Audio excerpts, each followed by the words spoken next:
नाज़रीन, SS news पंहिंजी कामयाबी जो 1 साल मुकम्मल करे वरितो।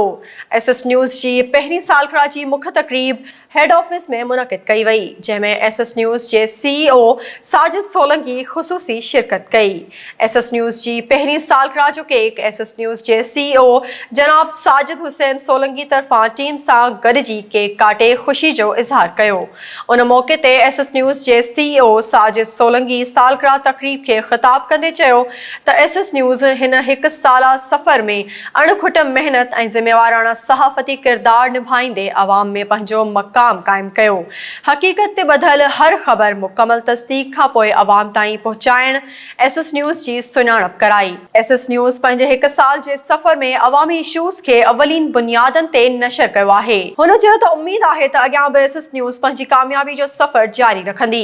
एसएस न्यूज़ जी कामयाबी जे पोयां अवाम जो प्यार ऐं एसएस न्यूज़ जी टीम जूं काविशूं आहिनि। सालगिरह तक़रीब में एसएस न्यूज़ जे CEO साजिद सोलंकी खे MD नज़र सियाल मामा असगर पंहर तरफ़ां अजरक ओढाए गुलदस्ता पेश कया विया ऐं मुबारकूं ॾिनियूं वयूं। सालगिरह तक़रीब में न्यूज़ डायरेक्टर ख़ालिद चांडियो, वसीम सुमरो, सरफराज सियाल, ज़ुल्फ़कार कोरेजो, अली अहमद संग्रासी, नदीम पालारी ऐं ॿिया पिणु मौजूदु हुआ।